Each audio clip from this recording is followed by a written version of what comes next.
Hi everyone and welcome back to our Postgres series on Dev Portal. In this tutorial, we are focusing on tables in PostgreSQL. The backbone of any database, we will learn how to create tables, modify them, and we will also see how to enforce data integrity using constraints. So let's get started. So before creating the table, let's discuss the definition. A table in a PostgreSQL is a structured collection of rows and columns used to store data. Each column has a specific data type and a constraint can be added to enforce rule on the data. The basic syntax for creating a table is create table name, and then we need to mention column name with data type, and if any constraint we want to add, that also we can mention. Now let's create a table to store employees details. So first let me remove this and I am going to write create table employees, and I need to mention column name. First column will be the employee underscore ID, and this will be my primary key, and for auto increment I will use serial here, primary key.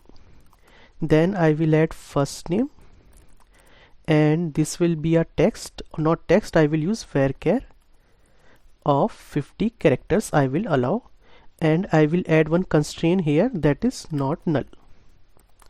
Then last name varchar 50 characters, again varchar 50 characters, and then I can add email as well, email varchar, this time 100 characters, and it will be not null with unique value. And then what I can add, higher date as well, and this will be of data type, and if value is not provided, in that case I will provide default value, that is the current date. And last will be the salary, and this will be numeric, and I will give 10,2, and here I will check if salary is greater than 0, then only it should add. So this is the table that we are going to create. We have employee ID, first name, last name, email, hire date, and salary. If we talk about the keywords that we have used it here, one is the serial, that is used for auto generating unique values for employee ID. Then we have used varchar 50 for first name and last name, that will allow only 50 characters. Then we have used not null to ensure column cannot have the null values. And we have used unique as well to ensure no duplicate values in the email column will exist. We have used default with current date in the hire date, so that it will set the default date for hire date as today's date when we are inserting the data. And we have used check for salary validation, that it should be a positive number greater than 0. Now let me run this query, and table got created. So one thing that we need to notice here, that we haven't used the schema name. So by default this table will get created under public schema. Let me show you. So if I open schema, if I go to public, if I go to tables, if I refresh it here, you can see employee table is reflecting. If I go to the SQL, you can see the owner is Postgres, because we have used Postgres credential to create this table. So this is all about creating the table. Now let's see how we can modify the existing table using alter commands.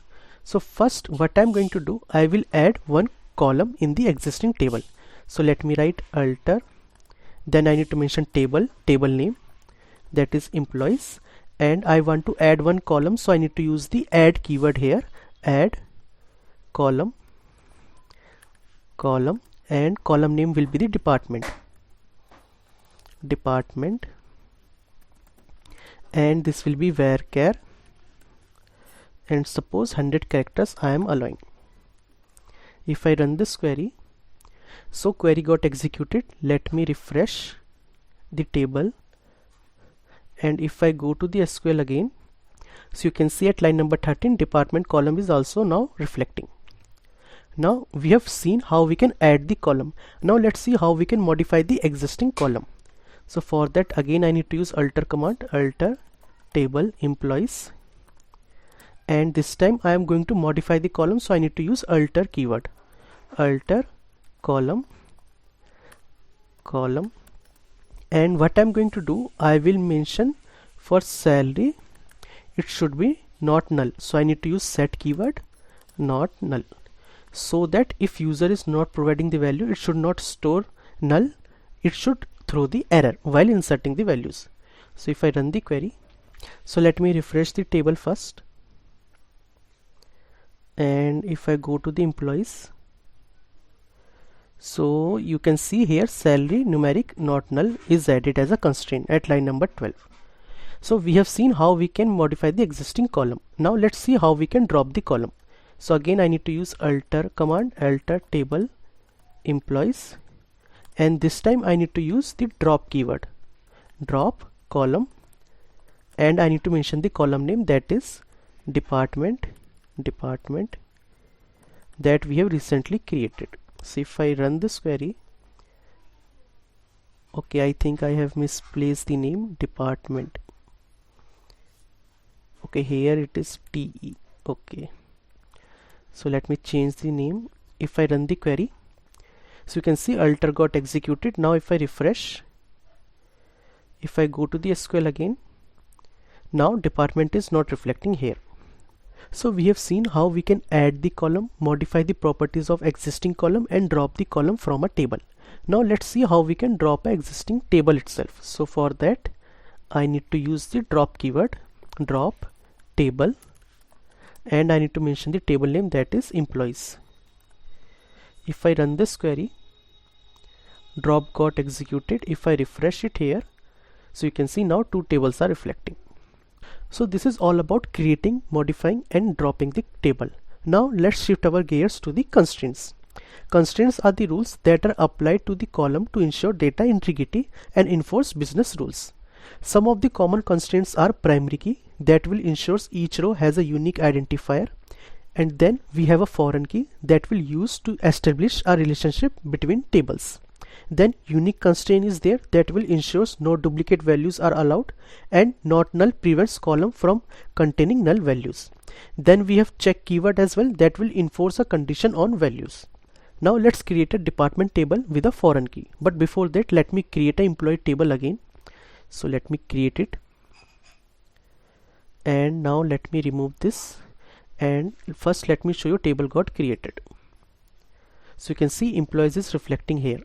So now let me create a table. So I will write create table departments, TMENTS departments, and I will mention column name. First is department ID, that is my primary key, so I will use serial for auto increment, and primary serial primary key. Then I have the department name, that is use varchar, and I will allow 100 characters, and then I have manager ID, that is int. And now let me create a foreign key, foreign key, and I will use manager ID here, manager underscore ID, and it will refers to employees table. So I need to use reference sys keyword I will use, and I will write employees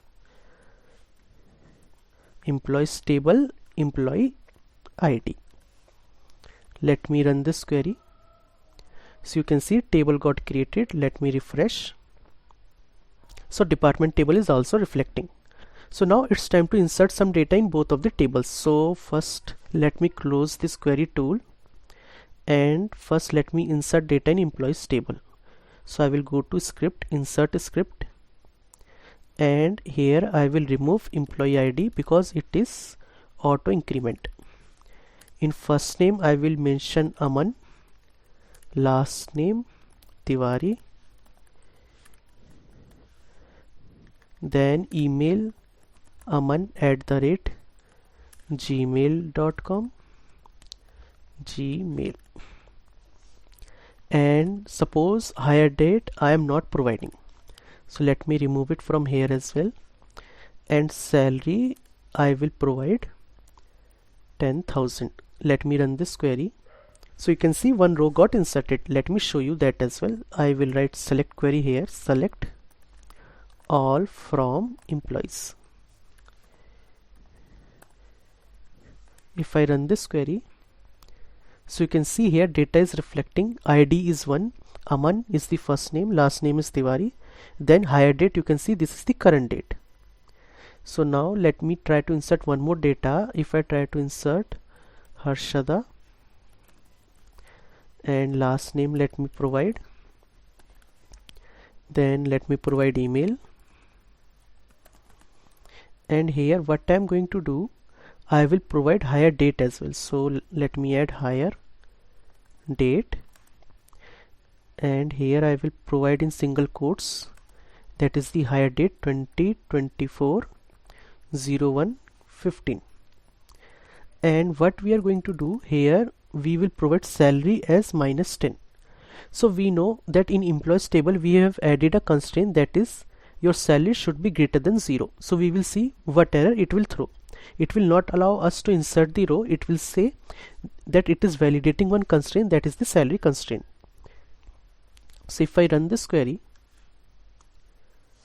so you can see here insert got failed, and it is saying violating check constraint, that is employee salary check, that we have mentioned salary should be greater than 0. So now let me change it to 20,000. One more thing I want to tell you, that our one insert got failed, and if I show you the employees table, here you can see the sequence value is 1, which is got inserted, and one failed insert we have done it. Now if I go to the sequences, the current sequence value will get increased even though it has not inserted the data. If I show you the properties, if I go to the definition, you can see the current value is 2. It means even though your insert got failed, but your sequence will get incremented. It will start from 1. Every time whenever you are doing any insert, it will increase the value by 1. So next time it is not going to save 2 in this database, it will save 3. Why? Because it will increase the value from 2 to 3, and then that value will reflect. Let me show you. So if I try to run the insert query now, so one row got inserted. Now if I run this query, select query, you can see here 2 is not reflecting, as the employee ID 3 is reflecting. Why? Because when sequence trying to insert the value 2, the insert got failed because of some constraint. So this is the insert for employees table. Now what I'm going to do, let me insert the data for departments table. So I will write insert into public dot departments, and I need to mention first is the columns. So let me see what all columns are there. So department ID, department name, and manager ID. So I will mention only 2 columns, that is department name and manager ID, and I need to provide the values here. So values, and let me provide in bracket department name. Suppose first is the engineer, and manager ID is 3. If I run this query, so it is saying public.departments not exist. So again I think I have misplaced the name, so let me copy it from SQL itself. So now if I try to insert the data, it will work. So one row got inserted. Let me show you. Select all from departments. So you can see here department ID is 1, department name is engineer, and manager ID is 3. Now let me show you one more problem. If I give here manager ID suppose 2, and we know in our employees table there is no employee with ID 2, so our insert will fail because of foreign key constraint. Why? Because manager ID is referring to employees table employee ID, and the value which we are trying to insert, that is not present in our employees table. So if I run this query, that is the insert in departments, so you can see it is validating department manager ID foreign key constraint. Why? Because the manager ID which you have mentioned 2 is not present in employees table. You can see it here, details. And one more thing, if I go to the sequence for department, again if we try to insert the next value, it will skip 2 and it will insert 3. So for that we have already seen in employees. Let me try to insert this value again. If I try again, insert got failed. If I go to the properties, now it will reflect 3. You can see current value is 3. And now if I give one proper value here, 1, and let me change department name to suppose HR. If I try to insert, it will store department ID as 4 this time. So let me run select query for department, and you can see here first is 1, then it is 4 for department ID. So this is all about creating the tables and adding constraints in a table. Tables are the foundation of PostgreSQL databases. Using constraints like primary key and foreign key ensures data integrity, while commands like alter table make it easy to adapt to changing requirements. In the next session, we will dive into SQL basics with PostgreSQL, where we will explore CRUD operations in depth. Stay tuned for more PostgreSQL tutorial on Dev Portal, and I will see you in the next video.